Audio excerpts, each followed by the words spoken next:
Conjugare, Centro Português de Apoio à Pesquisa Científica e à Cultura. Acreditamos que as ciências e as artes mudam o mundo. O conhecimento transforma, e isso nos motiva. 16ª Jornada Virtual Internacional em Pesquisa Científica, com o tema Educação, Cultura e Sociedade.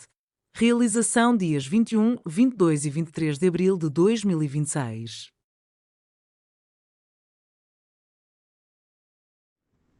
Olá,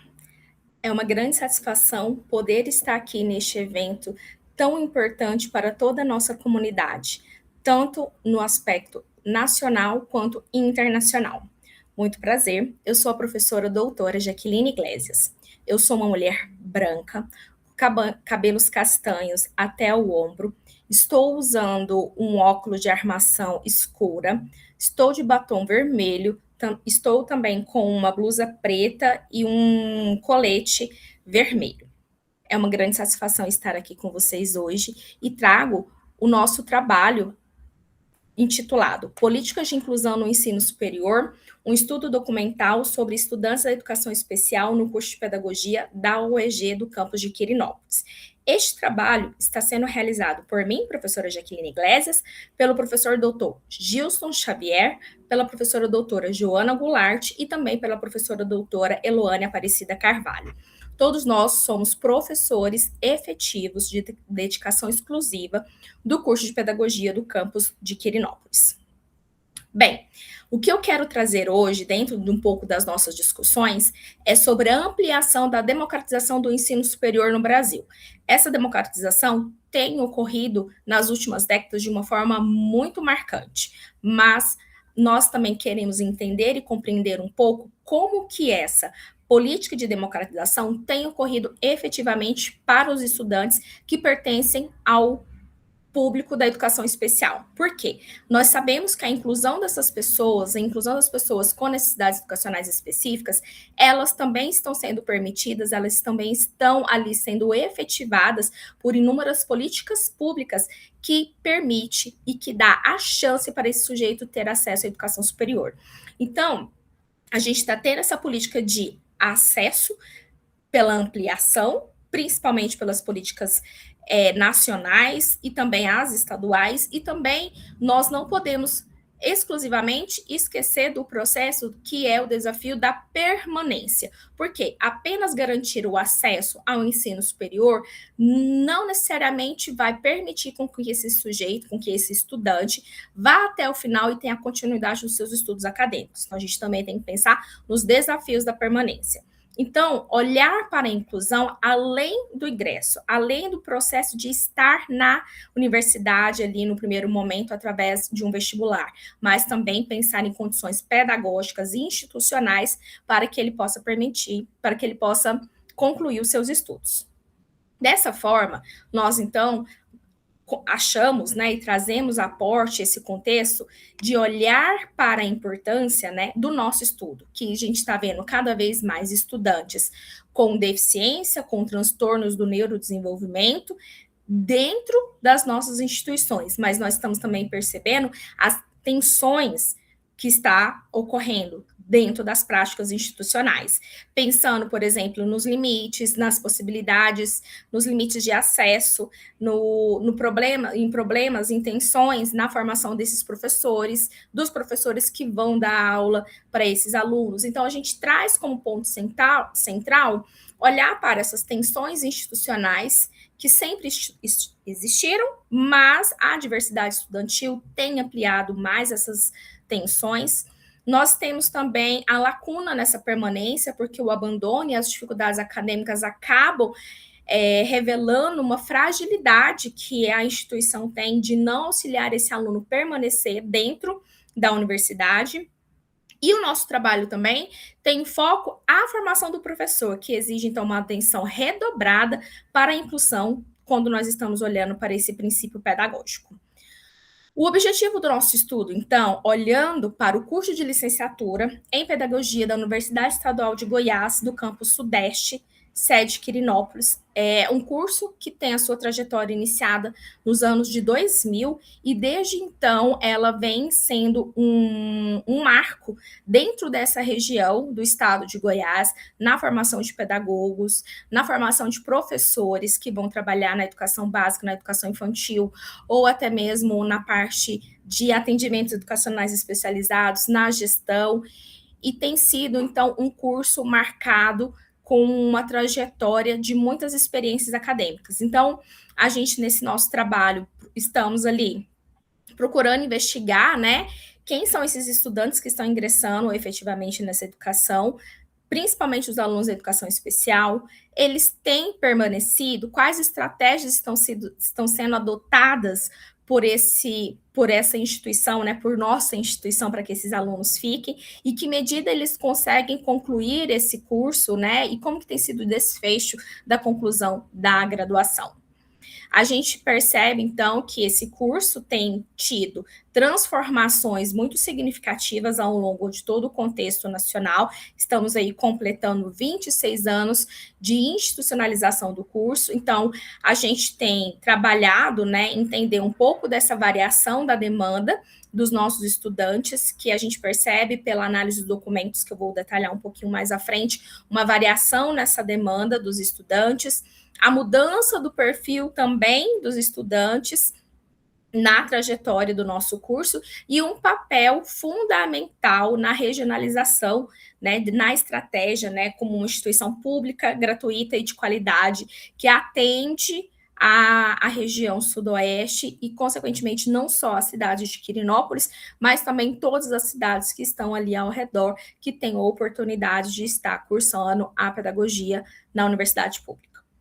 Nós também temos como fonte, né, documental do nosso trabalho, como metodologia do nosso trabalho, analisar essas fontes documentais, que são os documentos oficiais que a gente tem da UEG, quanto à matrícula, ao percurso, às situações acadêmicas ao longo dos anos desses estudantes, e também a ata do colegiado,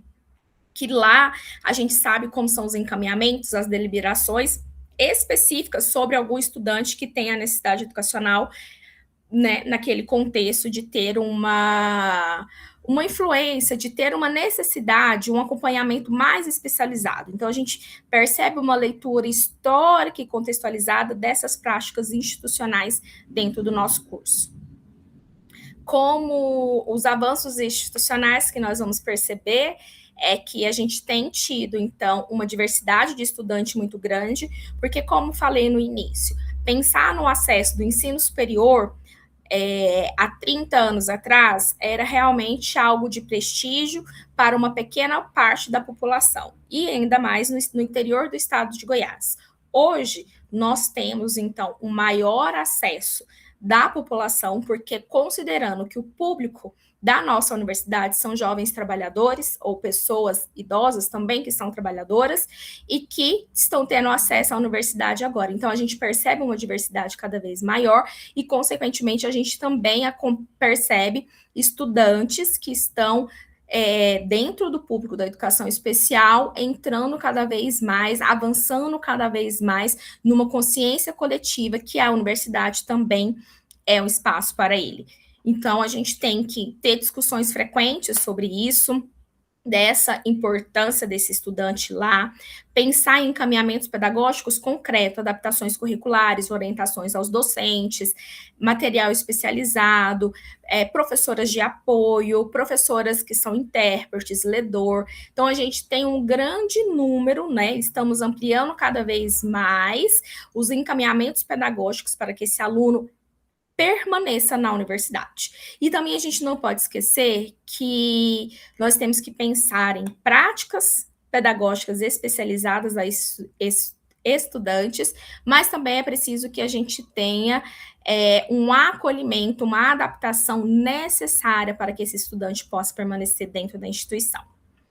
Importante também que dentro disso nós estamos pensando em práticas pedagógicas inclusivas nesse cotidiano, como eu estava falando com vocês, porque é uma coisa interessante que nós percebemos ao longo do nosso trabalho que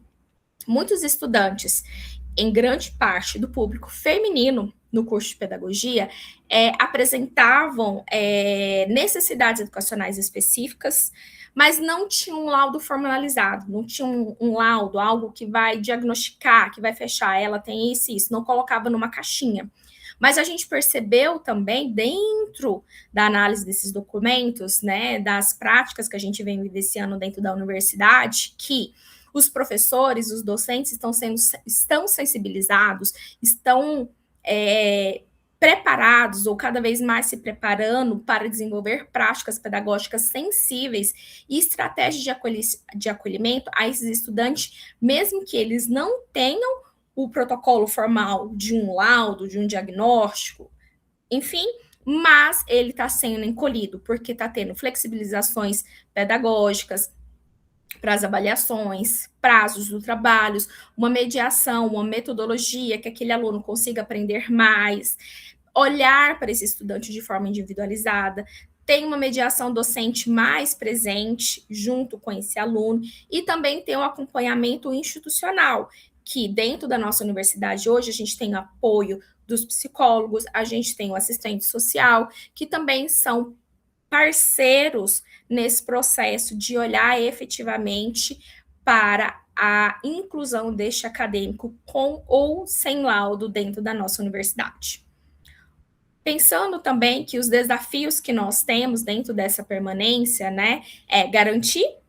a permanência desse estudante, garantir que ele tenha uma formação adequada, porque a gente percebeu também que dentro desses estudantes que vêm com essa necessidade educacional específica, há uma fragilidade muito grande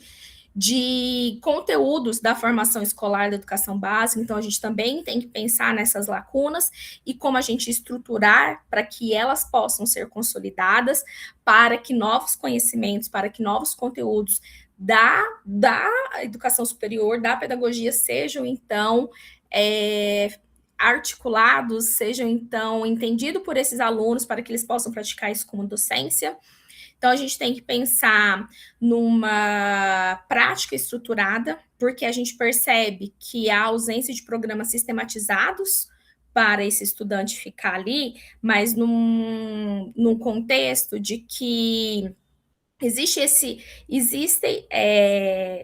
entre os pares uma forma como a gente vai incluir esse aluno, mas não existe uma política ainda de inclusão desses alunos. A gente percebe algumas fragilidades, né, nessas práticas, porque ainda existem professores que são de cunhos muito tradicionais, o que dificulta esses alunos, e também a gente tem que pensar cada vez mais para garantir a resposta de permanência desse estudante no ensino superior, uma articulação entre os docentes, coordenação de campus,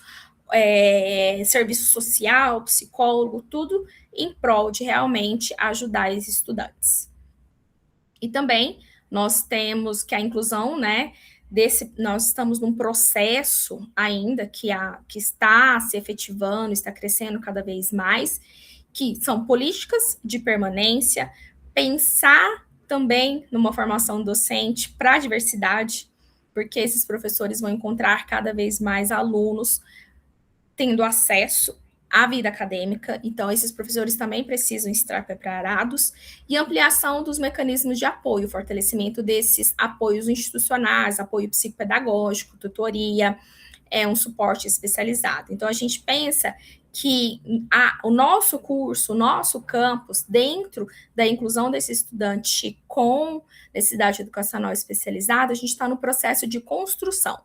Há uma constante reflexão para entender a permanência, a escutativa desses alunos e, claro, o compromisso institucional com a diversidade do qual nós estamos constantemente trabalhando, e é essencial a gente olhar para isso e ter um olhar atento, ter um olhar acolhedor e jamais esquecer de que realmente nós estamos falando de um processo de educação inclusiva para a permanência desse estudante na universidade de uma forma que saiam de lá profissionais capacitados ou profissionais que possam estar no mundo do trabalho. Agradeço imensamente pela escuta. Até mais. Realização: Conjugare, Centro Português de Apoio à Pesquisa Científica e à Cultura. Apoio Editora Cravo. Inscreva-se no canal, comente, curta e compartilhe. Obrigado por assistir.